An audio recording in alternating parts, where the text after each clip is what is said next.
Over 100 different types of pine trees. And pine cones, they're like little seed homes for the pine tree. They actually start small and green, and then they grow and they drop off when they're ready. Now the pine trees, they mature in about 25 to 30 years. And guess what? They grow up to 150 feet. This one's a baby, but one day he'll be tall. Like this one.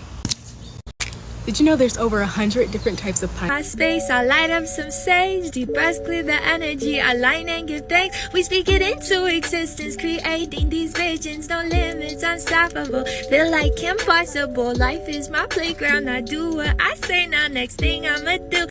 I like manifesting. Did you know that pine trees have proven that they can start growing inside of you? In 2009, Russian doctors went in to do surgery to remove what they thought was a tumor, but turned out to be a pine tree growing inside the guy's lung.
I don't know when it was planted, but I can tell you exactly how old this tree is by counting the number of whorls of branches it has going up from the bottom. We've got 1, 2, 3, 4, 5. 5 years of growth. I haven't tested this one yet, but I bet I'll come up with the same number. 1, 2, 3, 4, 5 years of growth. Follow for part 2 in exactly 1 year when there are 6 of them. I don't know when it was planted, but I can tell you. Behind me here I have a pretty new species of pine that's only been discovered in the last 50 years or so.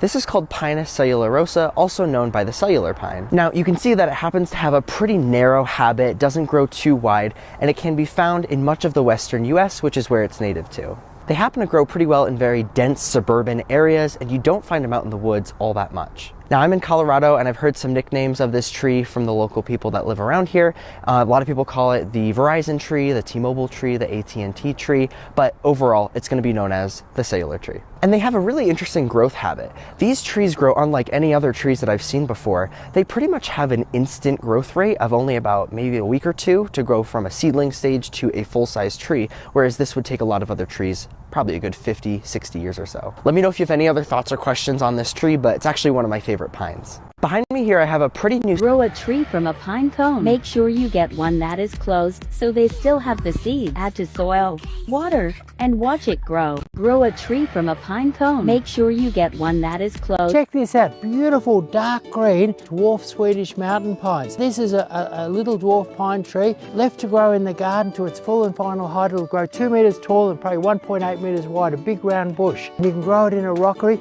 but with a bit of a trim you can keep them much, much smaller. You can grow grow it in a pot, grow it on the balcony. Look at the lovely base on this one here. This would make a beautiful bonsai, just filled with character. So dwarf Swedish mountain pine, very, very hardy, grow it anywhere. Check this out. This white pine got its start around 1896 and was harvested in 2012. The early growth rings are narrow but consistent, which suggests to me that it was growing under the shade of mature trees. This would make sense with the harvesting practices at the time, which involved the removal of large individual white pine saw logs. It also fits with the normal ecology of white pine, which can achieve full height growth under 50% to full light. More light and resources allow the tree to grow faster in diameter. I see those kinds of accelerations first in the early 1950s and second in the early 1970s. After the 1970s, the tree has achieved a place in the main canopy of the forest and grows well for the next 35 years. Light-colored wood is the sapwood, that is the conductive xylem that moves water up the tree. These cells are all plugged up and no longer transport. Here we see the phloem tissue that moves sugar both up and down, and in between those two we have the vascular cambium, which produces xylem inwards and phloem outwards. Unfortunately, there is some rot in the interior, but that seems to have been well compartmentalized within the core of the tree. This is called checking. It's not part of the growth process of the tree, it's something that happens while it's being dried. This white pine got its start around 1896. 13 cents a tree on Cream Mounds. Living the dream. Stepping out the crib like a... I often see people asking, what can I grow underneath my pine trees? That soil is very acidic under a pine tree. So here under my neighbor, that is a ground cover called periwinkle. And I just discovered today that that's what they're growing because it's now on my side of the fence. And look how pretty it is. I just have raspberries. They love the acidity. But this right here is a ground cover. It will choke out your grass, but bulbs will grow out through underneath there. It loves the shade. Now on my other side of the yard with this same thing, it's acidic, another raspberry, and then I have all of these lilies. There were daffodils that were in there doing really good. I just moved them someplace else. So I've had this Norfolk pine for a number of years, and I put it under my grow light in the basement here, as you can see. But you can see how the needles are turning this brown color, and it does that every single year. And at first I thought they were dying, but they're never brittle or never dried out. So I believe what's happening is that it's too close to the grow light and it's bleaching out these needles here. Because every summer when I bring it outside, they turn green again. So I just think I'm going to have to increase the distance here between the plant and the light. But I've had this plant here since it was probably like 6 inches tall, and you can see it's like 3.5 feet right now. So Nate said try to grow these types upstairs, but they would eventually dry out and die, and I think because they weren't getting enough light. But I really, really do enjoy this Norfolk pine. Click follow for more gardening and plant content.